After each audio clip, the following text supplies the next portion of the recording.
Seorang ustadzah cantik dan sederhana, Salma, hidup tenang mengajar anak-anak yatim, sampai suatu hari ia dipanggil polisi tanpa alasan jelas. Yang terjadi setelah itu sungguh mengerikan. Ia diperas 10 juta rupiah, diintimidasi, bahkan disiram air kotor di jalan karena menolak membayar. Lebih kejam lagi, teror datang silih berganti. Motornya dihancurkan, rumahnya dilempari, bahkan nyawanya hampir melayang. Tapi siapa sangka, video rahasia yang bocor ke publik justru mengubah segalanya. Bagaimana Salma melawan kesewenang-wenangan ini? Siapa sosok misterius yang membantunya? Dan bagaimana akhir dari polisi arogan yang menghancurkan hidupnya? Saksikan kisah dramatis ini sampai habis. Jangan lewatkan satu detik pun. Salma berjalan menyusuri jalan setapak menuju pesantren dengan langkah ringan. Angin pagi berhembus lembut menyapu jilbab putihnya. Senyumnya yang tulus menyapa setiap anak yang berlari kecil menyambut kedatangannya. Hidupnya sederhana, tapi hatinya selalu penuh syukur. Bagi Salma, mengajar anak-anak mengaji adalah kebahagiaan yang tak bisa ditukar dengan harta dunia. Dia percaya bahwa ilmu dan iman adalah harta paling berharga yang bisa ia wariskan. Di ruang kelas kecil yang sederhana, Salma duduk bersama 20 anak yatim yang antusias membaca Al-Quran. Dengan sabar, ia membenarkan setiap bacaan yang salah. Suaranya lembut menenangkan. Tidak ada rasa lelah di wajahnya, meski hari-harinya padat. Semua itu ia jalani dengan ikhlas karena bagi Salma, mendidik adalah ibadah. Banyak orang menghargainya, bahkan sebagian mengaguminya karena kecantikannya yang berpadu dengan akhlak mulia. Namun, di balik ketenangan itu, ada bayang-bayang masalah yang tak pernah ia duga. Salma tak pernah mencari popularitas. Tapi karena dakwahnya yang mulai viral di media sosial, banyak orang mengenalnya. Namanya mulai disebut-sebut, foto-fotonya tersebar, dan ceramahnya disukai ribuan orang. Ia tak pernah mengira, hal ini justru akan mengundang niat jahat dari mereka yang haus kekuasaan dan uang. Hari itu, selepas mengajar, Salma duduk di teras rumah kontrakannya yang sederhana. Ia menatap senja yang indah, berdoa agar Allah selalu menjaganya. Namun ketenangan itu terusik ketika seorang tukang pos datang membawa amplop putih dengan cap resmi. Salma mengernyitkan dahi saat membaca nama pengirimnya. Kepolisian Resort Kota. Jantungnya berdetak lebih cepat. Ia tak pernah punya urusan dengan polisi. Dengan tangan bergetar, ia membuka amplop itu. Isinya membuatnya semakin bingung. Panggilan pemeriksaan terkait pelanggaran izin dakwah. Salma menghela napas panjang, mencoba memahami apa yang sedang terjadi. Ia merasa tak pernah melakukan hal yang melanggar hukum. Dakwahnya selalu mengajarkan kebaikan dan persatuan. Tapi kenapa ia dipanggil? Malam itu Salma tidak bisa tidur dengan tenang. Kepalanya penuh pertanyaan. Siapa yang melaporkannya? Apa salahnya? Apakah ini hanya kesalahpahaman? Ia menenangkan diri dengan mengambil wudhu dan salat tahajud, memohon petunjuk dari Allah. Air matanya jatuh membasahi sajadah, bukan karena takut kehilangan harta, tapi takut jika ini adalah ujian besar yang harus ia hadapi sendirian. Keesokan paginya, Salma menyiapkan diri untuk datang ke kantor polisi. Ia memilih gamis sederhana warna biru langit, jilbab putih yang selalu membuat wajahnya bersinar. Di dalam hatinya ia bertekad untuk bersikap tenang dan jujur, karena ia yakin tidak bersalah. Sebelum berangkat, ia menatap cermin, mencoba mengusir rasa cemas yang menyesakkan dadanya. Di perjalanan menuju kantor polisi, pikirannya terus berputar. Ia membayangkan apa yang akan terjadi. Apakah ini hanya formalitas? Atau ada sesuatu yang lebih besar menantinya? Mobil-mobil berlalu lalang, tapi Salma seperti berjalan di dunia yang berbeda, penuh tanda tanya. Setiap langkah terasa berat, seakan membawa dirinya ke arah takdir yang tak bisa dihindari. Saat sampai di depan gerbang kantor polisi, Salma menarik napas panjang. Gedung itu tampak megah dan dingin, penuh dengan kesan kekuasaan. Ia menatap papan nama bertuliskan, Kepolisian Resort Kota, mencoba meneguhkan hati. Bibirnya bergetar, melafalkan doa agar Allah melindunginya dari segala keburukan. Ia melangkah masuk, tak tahu bahwa inilah awal dari badai besar yang akan mengubah hidupnya. Di ruang tunggu yang sepi, Salma duduk sambil meremas ujung jilbabnya. Suara sepatu polisi yang lalu lalang terdengar nyaring, menambah rasa gugup. Tak lama kemudian, seorang polisi datang menghampiri. Ustadzah Salma? Tanyanya dengan nada datar. Salma mengangguk, berusaha tersenyum meski hatinya gelisah. Silakan ikut saya, katanya. Dan langkah-langkah itu membawa Salma ke ruang pemeriksaan, menuju awal dari drama yang akan membuat seluruh negeri heboh. Ruangan itu dingin dan penuh aroma kopi basi yang bercampur dengan bau rokok. Salma duduk di kursi besi yang keras, berusaha menegakkan tubuhnya meski dadanya bergemuruh. Ia mengedarkan pandangan, melihat dinding penuh poster peringatan hukum dan potret pejabat polisi. Di hadapannya, sebuah meja besar dengan tumpukan berkas, dan di baliknya duduk seorang pria berperawakan besar dengan seragam lengkap. Namanya terpampang jelas di dada, Kompol Bima. Tatapannya tajam, bibirnya tertekuk membentuk senyum sinis yang membuat Salma merasakan hawa ancaman. Jadi ini Ustadzah Salma yang lagi viral di TikTok. Bima membuka pembicaraan sambil menyalakan rokok. Asap mengepul memenuhi ruangan, menusuk hidung Salma yang berusaha menahan batuk. Ia hanya mengangguk sopan, menunduk sedikit. Saya nggak ngerti, Pak, kenapa saya dipanggil? Suaranya bergetar, tapi tetap terdengar tenang. Bima meletakkan rokoknya di asbak, lalu menatapnya tajam. Kamu melanggar aturan. Dakwah tanpa izin resmi. Itu bisa kena pidana, ngerti? Nada suaranya meninggi, membuat Salma tersentak. Salma menggeleng pelan, mencoba menjelaskan. Saya hanya mengajar anak-anak yatim di pesantren, Pak. Tidak ada keributan, tidak ada provokasi. Kalimatnya terhenti saat Bima menepuk meja keras-keras. Jangan banyak alasan. Semua harus sesuai aturan. Kamu pikir popularitas kamu bikin kebal hukum? Bentakan itu membuat jantung Salma berdetak tak karuan. Ia menghela napas, mencoba tetap tenang, padahal keringat dingin sudah membasahi pelipisnya. Suasana kian mencekam ketika Bima merapatkan tubuhnya ke meja, mendekat ke arah Salma. Saya kasih 2 pilihan, ucapnya pelan tapi tajam. Bayar 10 juta sekarang, atau saya bikin kamu viral dengan tuduhan provokator. Mau? Kata-kata itu menusuk telinga Salma, membuatnya kaget setengah mati. 10 juta? Dari mana ia harus mencari uang sebanyak itu? Ia hanya seorang ustadzah yang hidup dari honor seadanya. Salma menatap Bima dengan mata berkaca-kaca, suaranya lirih. Saya nggak punya uang sebanyak itu, Pak. Wajah Bima berubah garang. Ia berdiri, berjalan mengitari Salma seperti seekor predator yang mengincar mangsanya. Kalau nggak punya uang, siap-siap aja. Nama kamu bakal hancur. Mau saya tangkap sekarang? Ancaman itu menggema di telinga Salma, membuat tangannya gemetar di atas pangkuan. Dalam hatinya, Salma menjerit, memohon kepada Allah agar diberi kekuatan. Ia tidak menyangka ada orang yang tega memerasnya hanya karena dakwah untuk kebaikan. Kenapa harus begini? Ya Allah, batinnya bergetar. Namun ia tak menunjukkan ketakutan di wajahnya. Ia menatap Bima dengan penuh keberanian, meski bibirnya hampir tak bisa bergerak. Saya nggak melakukan kesalahan, Pak. Saya nggak akan bayar. Ucapan itu membuat ruangan terasa seperti meledak. Bima menatapnya dengan mata menyala, lalu menghentakkan tangannya ke meja hingga gelas air berguncang. Kamu berani sama saya? Kamu nggak tahu saya siapa? Suaranya menggelegar. Salma memejamkan mata sejenak, menenangkan diri, menahan air mata yang sudah menggenang. Ia tahu konsekuensinya, tapi harga dirinya tak bisa dibeli dengan uang. Kalau gitu, kita lihat nanti siapa yang kuat, kata Bima dingin sambil mematikan rokoknya. Ia lalu mengisyaratkan sesuatu kepada 2 polisi di luar ruangan. Bawa dia keluar. Kasih dia pelajaran biar ngerti. Perintahnya dengan nada datar tapi penuh ancaman. 2 polisi berbadan besar masuk, menatap Salma seperti serigala yang siap menerkam. Salma berdiri perlahan, tubuhnya bergetar. Ia melangkah keluar ruangan dengan dada sesak. Setiap langkah seperti menuju jurang gelap. Ia tidak tahu apa yang akan terjadi, tapi ia yakin satu hal. Ini bukan sekadar panggilan polisi biasa. Ini adalah awal dari ujian besar yang akan menguji imannya sampai batas. Dan dalam diamnya, bibir Salma tetap berzikir, memohon perlindungan dari Allah.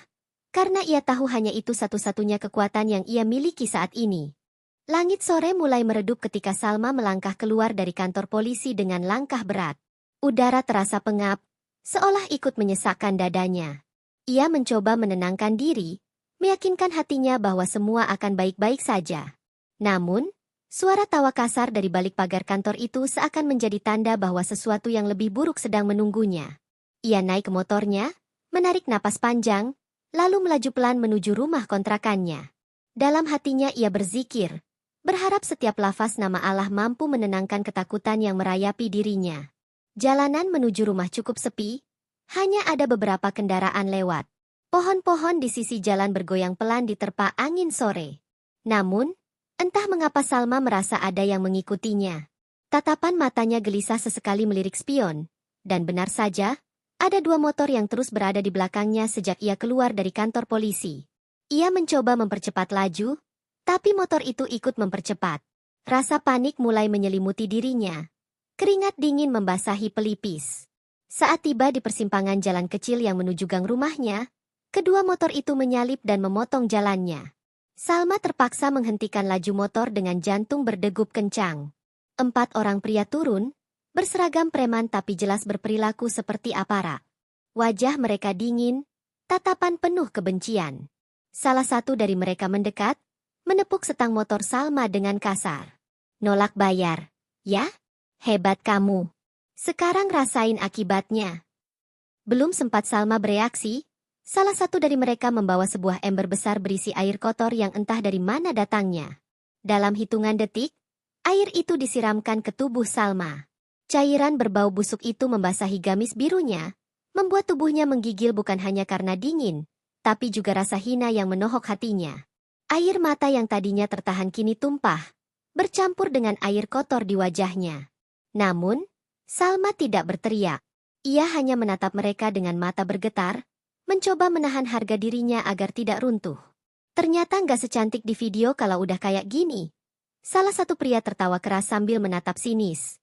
Yang lain ikut tertawa. Suara mereka memecah kesunyian sore. Salma menggenggam erat ujung jilbabnya, berusaha menutupi tubuhnya yang basah. Dalam hatinya ia menjerit, "Ya Allah, apa salahku sampai diperlakukan begini?" Tapi bibirnya tetap terkatup rapat. Hanya bergetar melafazkan doa. Ketika salah satu pria mencoba mendekat lebih jauh, mungkin dengan niat yang lebih buruk, Salma tiba-tiba berteriak lantang, "Jangan sentuh saya!" Suaranya memecah udara, membuat pria itu terkejut sesaat. Namun, mereka hanya tertawa lagi.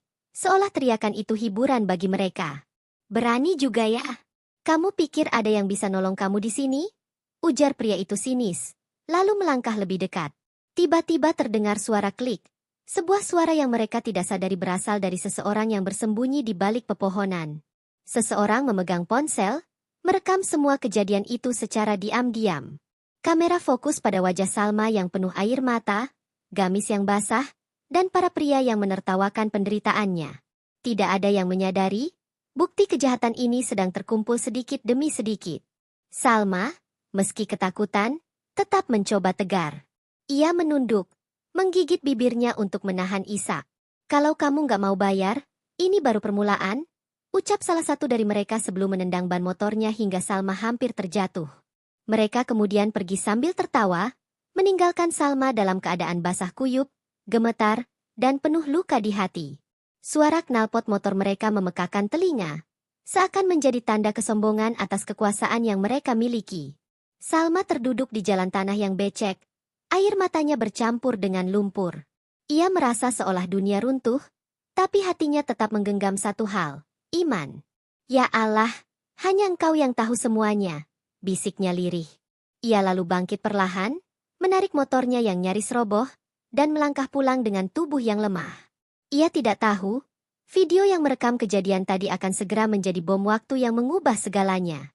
Di sudut jalan, orang yang merekam itu segera mengirimkan video ke sebuah grup media sosial dengan caption, "Lihat ini, Ustadzah yang lagi viral dipermalukan polisi karena nolak bayar." Dalam hitungan menit, video itu mulai menyebar, dan tanpa disadari, hidup Salma akan berubah dalam cara yang tak pernah ia bayangkan sebelumnya. Pagi itu, Salma terbangun dengan tubuh lemas. Bekas air kotor di bajunya semalam masih berbau, meski ia sudah mencuci berulang kali.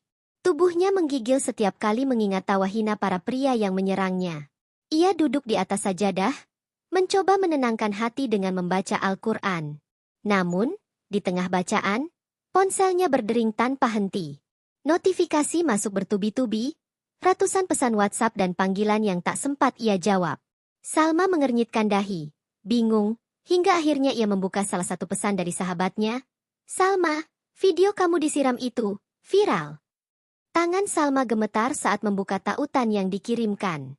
Layar ponsel menampilkan dirinya yang sedang basah kuyup, wajah penuh air mata, sementara suara tawa pria-pria itu terdengar jelas. Video berdurasi 2 menit itu sudah ditonton ratusan ribu kali, dengan komentar yang terus mengalir. Astagfirullah, kejam banget, tulis seseorang. Polisi model apa ini? Pecat mereka. Seru yang lain. Dalam hitungan jam, tagar Justice for Salma menduduki trending di Twitter. Media sosial terbakar oleh amarah warganet yang geram melihat perlakuan itu. Salma memeluk ponselnya erat-erat, air matanya mengalir deras. Bukan karena ia senang video itu viral, tapi karena rasa malu dan trauma kembali menyayat hatinya. Ia tidak ingin terkenal karena hal memalukan seperti ini. Ia hanya ingin hidup tenang, mengajar anak-anak seperti biasa. Tapi sekarang, semua orang membicarakannya. Ia menunduk, menarik napas panjang, mencoba menerima kenyataan bahwa masalah ini sudah keluar dari kendalinya. Di sisi lain, video itu sampai ke media berita nasional. Judul-judul sensasional mulai bermunculan, Ustadzah cantik jadi korban oknum polisi, video penyiraman viral, netizen tuntut keadilan. Wartawan berdatangan ke depan kontrakannya, mengetuk pintu sambil membawa kamera dan mikrofon. Salma menolak membuka pintu, ia tidak sanggup menghadapi sorotan publik. Dari balik jendela, ia hanya bisa mendengar suara-suara mereka berebut menanyakan kebenaran video itu. Tidak hanya itu, pesantren tempat Salma mengajar pun gempar. Beberapa ustadzah senior mendukung Salma, tapi ada juga yang khawatir nama pesantren akan tercoreng.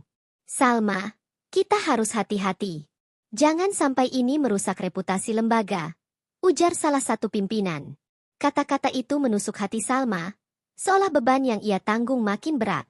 Ia merasa sendirian, terjepit di antara kehormatan pribadinya dan nama baik tempat ia mengabdi. Namun, dukungan dari masyarakat terus mengalir. Ribuan pesan semangat memenuhi akun media sosial Salma. Ada yang menawarkan bantuan hukum, ada yang siap menggalang dana, ada pula yang mengajak aksi turun ke jalan. Di tengah lautan dukungan itu, Salma justru merasa lebih kecil. Ia tidak tahu harus melangkah kemana. Apakah ia harus melawan? Atau diam agar masalah ini tidak semakin membesar? Ketika rasa putus asa hampir menguasai dirinya, ponselnya kembali berdering. Kali ini, sebuah nomor tak dikenal muncul dengan pesan singkat. Saya pengacara. Saya tahu kasus Anda. Jangan takut, kita lawan mereka.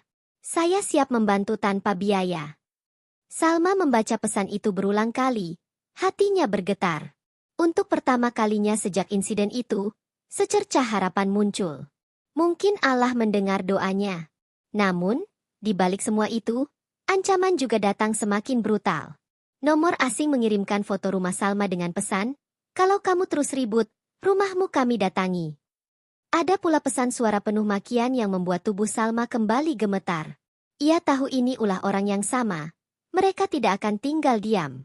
Salma menatap ponselnya dengan mata berkaca-kaca, lalu menengadah ke langit, berbisik, Ya Allah, kuatkan aku.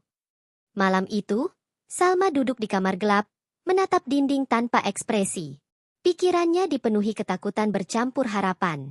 Ia tahu satu hal, pertarungan ini belum berakhir. Dan di luar sana, badai sedang berkumpul, siap menghantam dirinya lebih keras. Namun, ia juga sadar, semakin keras badai itu, semakin kuat ia harus berpegang pada tali Allah. Karena hanya itu yang membuatnya tetap berdiri. Dan di layar ponselnya, tagar Justice for Salma terus mendaki puncak trending. Diiringi jutaan suara yang bersatu, tangkap oknum polisi biadab. Dunia maya sudah memilih pihaknya. Tapi di dunia nyata, bahaya masih mengintai di setiap sudut. Sebuah pertempuran besar akan segera dimulai, dan Salma berada di tengah pusarannya. Malam itu, suara keras memecah keheningan. Sebuah batu besar menghantam pintu kontrakan Salma hingga kayunya retak. Salma terlonjak dari sajadah, tubuhnya bergetar hebat. Ia berlari ke jendela, menyingkap tirai dengan tangan gemetar. Samar-samar, ia melihat dua sosok berjaket hitam melarikan diri di atas motor. Di pintu, Sebuah pesan tertulis dengan spidol merah, hentikan perlawananmu atau kamu akan menyesal. Salma menutup mulutnya dengan tangan, menahan teriakan. Rasa takut merayapi tubuhnya seperti racun. Tidak berhenti sampai di situ, telepon genggamnya terus berbunyi dengan nada ancaman. Suara-suara kasar terdengar di seberang, penuh makian dan janji pembalasan. Kalau kamu nggak mau bayar, kami pastikan kamu nggak bisa hidup tenang, teriak salah satu suara. Salma menutup telinganya dengan kedua tangan, air mata jatuh tanpa bisa ditahan. Ia duduk di lantai, menggenggam Al-Quran erat-erat, seakan itu satu-satunya pelindungnya di dunia ini. Besok paginya, ketika ia hendak mengajar, Salma menemukan motornya dalam keadaan hancur. Ban digembosi, kaca spion patah, dan di jok tertempel cat merah dengan tulisan, "Ingat ancaman kami." Suasana pesantren menjadi riuh. Beberapa ustadzah panik, sementara sebagian murid ketakutan melihat kondisi itu. "Ustadzah, ini sudah bahaya. Lapor polisi," seru salah satu guru. Tapi Salma hanya menggeleng. Ia tahu justru polisi adalah dalang di balik semua ini. Dalam tekanan yang semakin besar, Salma akhirnya menemui pengacara yang sebelumnya menghubunginya. Seorang pria paruhbaya bernama Pak Arif, berwajah tegas namun penuh empati. Mereka bertemu di sebuah kafe yang sepi, jauh dari keramaian. "Saya sudah lihat semua bukti, termasuk video yang viral. Percayalah, kita bisa kalahkan mereka. Tapi kita harus siap menghadapi perlawanan yang lebih kejam," ucap Pak Arif serius. Salma mengangguk pelan, menatap secercah harapan di balik kata-kata itu. Namun, harapan itu langsung diiringi ketakutan baru. Malamnya, Salma menerima foto pesantren dari nomor tak dikenal. "Bagus sekali kalau kamu punya pengacara. Berarti teman-temanmu juga siap ikut menanggung akibat," tulis pesan itu. Salma gemetar membaca kata-kata tersebut. Ia menatap jendela kamarnya, takut jika seseorang sedang mengawasinya dari kegelapan. Tidak hanya pesan, kali ini teror datang secara fisik. Ketika pulang dari pasar, sebuah mobil hitam hampir menabraknya. Ia hanya punya waktu sepersekian detik untuk melompat ke sisi jalan. Mobil itu melaju kencang, meninggalkan jejak debu. Orang-orang berteriak histeris. Sementara Salma terduduk dengan napas terengah-engah, jantung berdegup liar. Ini bukan lagi ancaman, ini percobaan pembunuhan. Batinnya merinding. Salma hampir mencapai titik putus asa. Dalam sunyi malam, ia menangis di atas sajadah. "Ya Allah, apakah ini jalan yang harus aku tempuh? Apakah aku harus menyerah?" Bisikan itu datang, tapi cepat ia tepis. Salma bangkit, menyeka air matanya, dan berkata dalam hati, "Tidak, aku tidak akan biarkan mereka menang. Aku akan melawan dengan cara yang engkau ridai." Esok harinya, Salma berdiri di depan kamera ponselnya, menatap lensa dengan tatapan penuh tekad. Ia merekam pesan singkat untuk para pendukungnya di media sosial. "Assalamualaikum. Terima kasih untuk semua doa dan dukungan. Saya tidak sendiri karena kalian ada. Dan saya janji, saya akan lawan ketidakadilan ini sampai akhir," ucapnya lirih namun tegas. Video itu meledak, jutaan warganet kembali membanjiri lini massa dengan semangat dukungan. Namun, di sisi lain, Kompol Bima melihat video itu dengan wajah merah padam. Ia melempar gelas ke dinding. "Dia pikir bisa menang melawan saya?" teriaknya. Dengan napas memburu, ia menghubungi anak buahnya. "Siapkan semuanya. Kita buat dia nggak sempat bicara lagi." Kata-kata itu menjadi pertanda bahwa babak baru telah dimulai. Dan bagi Salma, badai sesungguhnya akan segera datang, badai yang akan menguji keteguhan imannya hingga batas terakhir. Di ujung malam, sebuah pesan masuk ke ponsel Salma dari Pak Arif. "Besok kita lapor resmi ke Propam dan media. Jangan takut. Semua sudah siap." Salma menatap layar ponselnya, menarik napas panjang. Bibirnya bergetar lirih. "Bismillah, kalau ini jalan keadilan, aku siap hadapi apapun." Ia tidak tahu, langkah kecil itu akan mengubah bukan hanya hidupnya, tetapi juga nasib banyak orang. Pagi itu udara terasa berbeda. Salma berdiri di depan cermin, menatap pantulan dirinya dengan mata yang masih menyimpan luka, tapi juga keberanian yang baru lahir. Ia mengenakan gamis putih bersih dan jilbab abu-abu, seolah ingin menunjukkan kesucian niatnya di tengah kegelapan yang ia hadapi. Di luar, sebuah mobil hitam menunggu. Pak Arif sudah datang menjemputnya, ditemani dua orang wartawan yang siap meliput kebenaran. Hari ini bukan sekadar hari biasa. Ini adalah hari pertempuran. Di perjalanan menuju kantor polisi, Salma duduk di kursi belakang dengan jantung berdegup kencang. Setiap detik terasa panjang. Ia melirik Pak Arif yang sibuk mengatur strategi lewat telepon. Semua sudah siap, Bu Salma. Wartawan lain akan datang 15 menit setelah kita masuk. Ini harus jadi gebrakan besar, kata Pak Arif mantap. Salma mengangguk pelan, tangannya menggenggam tas kecil yang berisi flash disk penuh bukti, rekaman intimidasi, video penyiraman, dan tangkapan layar ancaman. Ketika mobil berhenti di depan kantor polisi, pemandangan berbeda menanti. Tidak hanya wartawan yang sudah berkumpul, tapi juga sekelompok warga yang membawa spanduk bertuliskan, "Hukum oknum polisi. Just for Salma." Sorakan menggema, kamera mengarah ke Salma ketika ia turun dari mobil. Sekilas, rasa takut melintas di matanya, tapi ia cepat menepisnya dengan senyum tipis. "Bismillah," bisiknya lirih sebelum melangkah masuk ke gedung yang sebelumnya membuatnya trauma. Di ruang pemeriksaan, Kompol Bima duduk dengan wajah dingin.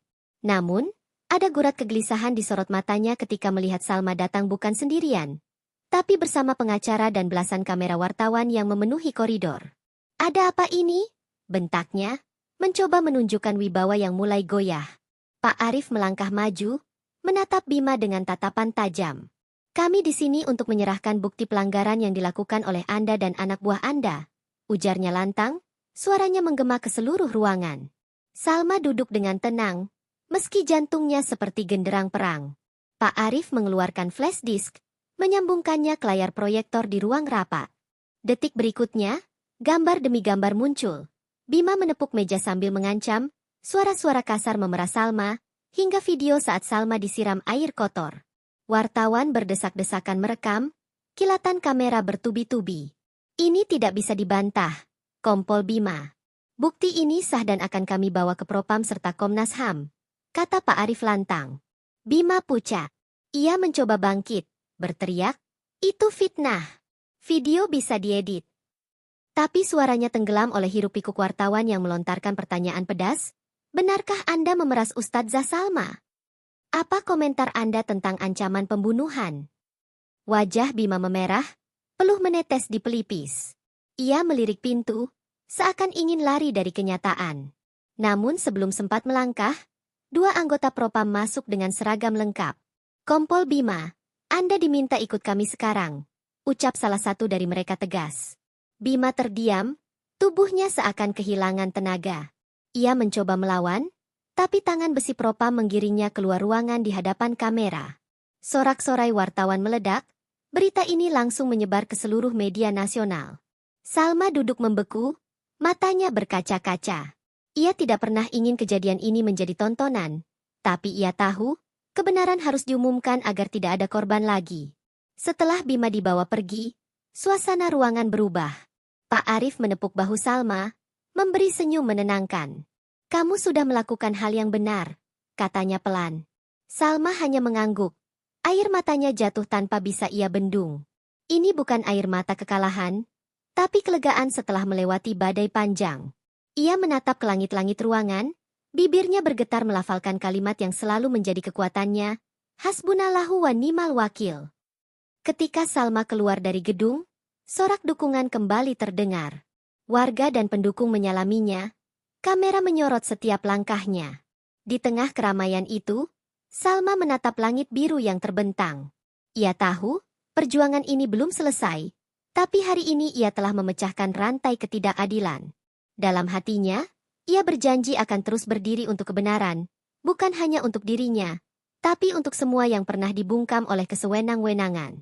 Dan di sudut jalan, sebuah mobil hitam melaju perlahan.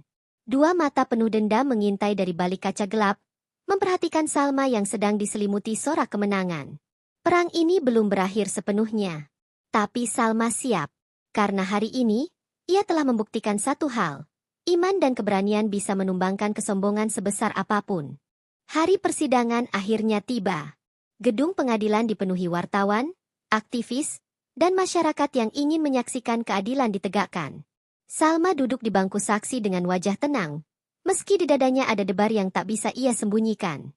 Ia mengenakan gamis putih sederhana, jilbabnya menutupi rambut dengan rapi, menampilkan aura keteguhan seorang perempuan yang tidak pernah menyerah. Sorot mata publik tertuju padanya, seakan ia bukan hanya seorang ustadzah, tapi simbol keberanian melawan tirani. Di sisi lain, Kompol Bima berdiri di kursi terdakwa. Wajahnya tak lagi garang seperti dulu. Seragamnya telah dicopot, diganti pakaian tahanan berwarna oranye.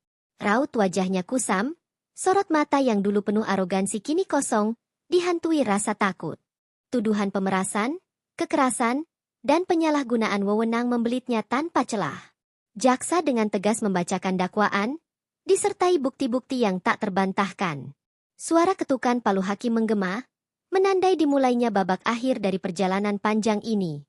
Saat Salma memberikan kesaksiannya, ruang sidang hening. Setiap kata yang keluar dari bibirnya bagai pisau yang mengiris kesombongan Bima. Ia tidak bersuara keras, tapi nada bicaranya penuh keyakinan. Saya tidak melawan karena benci. Saya melawan karena ingin keadilan berdiri, agar tidak ada lagi perempuan atau siapapun yang diperlakukan seperti saya. Ucapnya lirih, namun mengguncang hati semua orang yang mendengarnya. Sebagian hadirin menitikkan air mata. Setelah berhari-hari proses hukum berjalan, vonis dijatuhkan. Hakim mengetukkan palu dengan suara lantang, menjatuhkan hukuman 12 tahun penjara kepada terdakwa Kompol Bima atas tindak pemerasan, kekerasan, dan pelanggaran kode etik berat. Riuh tepuk tangan dan sorak kegembiraan meledak di ruang sidang. Salma menunduk, air matanya jatuh tanpa suara. Ia bukan menangis karena balas dendam, tapi karena keadilan akhirnya hadir setelah perjuangan panjang. Setelah sidang selesai, Salma keluar dari gedung pengadilan disambut sorak dukungan. Orang-orang berebut menyalaminya, memeluknya, dan mengucapkan terima kasih. Wartawan mengerubunginya, menanyakan perasaannya. Dengan senyum tenang, ia berkata, "Semua ini bukan karena saya hebat. Ini karena doa orang baik dan karena pertolongan Allah. Kebenaran mungkin tertunda, tapi tidak akan pernah kalah." Kalimat itu langsung menjadi headline di media, menginspirasi jutaan orang. Tak lama kemudian, pemerintah dan institusi kepolisian merespons keras.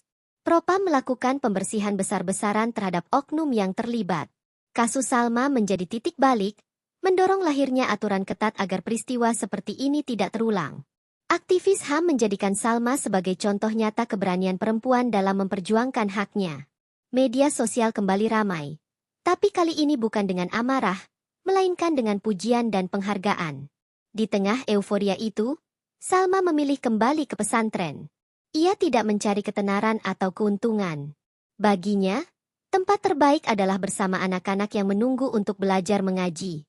Hari pertama kembali mengajar, ia disambut tangisan haru para santri. "Ustadzah, kami bangga sama Ustadzah," ucap salah satu anak yatim sambil memeluknya erat. Salma hanya tersenyum dan berkata, "Doakan supaya Ustadzah tetap kuat dan rendah hati."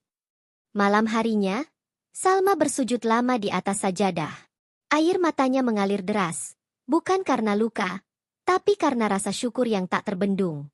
Ia teringat semua ancaman, semua rasa sakit, semua ketakutan yang kini berubah menjadi kemenangan.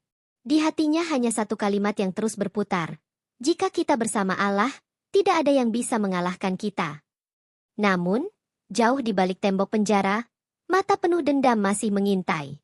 Kompol Bima duduk di sudut sel dengan tatapan kosong yang berubah menjadi senyum sinis. Ia mungkin kalah hari ini, tapi kebencian di dadanya belum padam.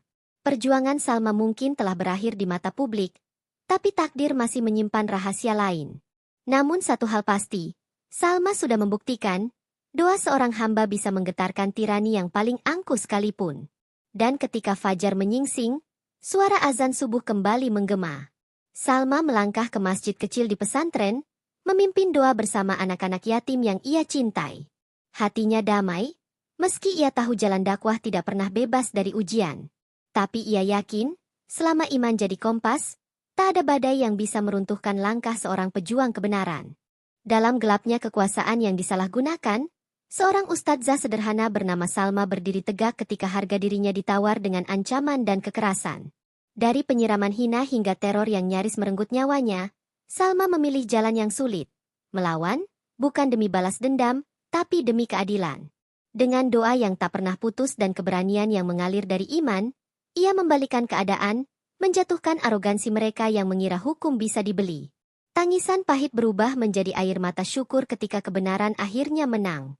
Perjuangannya bukan sekadar cerita, tapi bukti bahwa dalam setiap badai, selalu ada cahaya bagi mereka yang teguh berpegang pada kebenaran dan Allah sebagai pelindung utama. Beberapa bulan setelah persidangan berakhir dan Kompol Bima dijebloskan ke penjara, hidup Salma mulai kembali normal. Ia kembali mengajar anak-anak yatim di pesantren kecilnya. Suasana damai perlahan menyelimuti hari-harinya, meski kadang rasa trauma masih menghantui di malam-malam sunyi. Setiap kali mendengar suara motor lewat, jantungnya berdegup kencang, mengingatkan pada hari ketika ia dihadang dan disiram air kotor. Namun, Salma terus berusaha kuat, memeluk doa dalam setiap hembusan napasnya. Di sisi lain, dunia maya masih memuja keberanian Salma. Namanya menjadi simbol perlawanan terhadap ketidakadilan. Banyak televisi dan media yang ingin mengundangnya untuk berbicara, tapi Salma menolak hal-hal yang bersifat popularitas. Ia lebih memilih jalan sunyi, mengajar dengan ikhlas, dan menggunakan pengaruhnya untuk menggalang bantuan bagi anak-anak yatim. Jika Allah memberi ujian untuk ini, maka harus ada hikmah yang kita sebarkan, ucapnya kepada para santri suatu sore. Namun, di balik tembok tinggi penjara, badai dendam masih membara. Kompol Bima duduk di pojok sel dengan tatapan dingin. Jemarinya mengetuk-ngetuk meja besi, sementara pikirannya menyusun rencana. Dia pikir ini selesai? Aku punya banyak teman di luar. Kita lihat sampai kapan dia bisa tidur nyenyak. Gumamnya lirih. Tatapan penuh kebencian itu menjadi sinyal bahwa bahaya belum sepenuhnya usai. Suatu malam, Salma pulang dari pengajian di masjid kampung. Jalanan sepi, hanya suara jangkrik yang menemani. Ia melangkah cepat menuju rumah kontrakannya ketika mendengar suara langkah di belakangnya. Ia menoleh, tapi tak ada siapa-siapa. Nafasnya tercekat, bulu kuduknya berdiri. Ia menggenggam tas erat-erat, berzikir dalam hati. Tiba-tiba, sebuah pesan masuk ke ponselnya. Lama tak bertemu, Salma. Siap untuk babak kedua? Jantungnya seperti berhenti berdetak. Salma memandang sekeliling, kegelapan terasa menutupinya.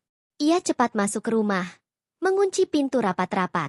Dengan tangan gemetar, ia menghubungi Pak Arif.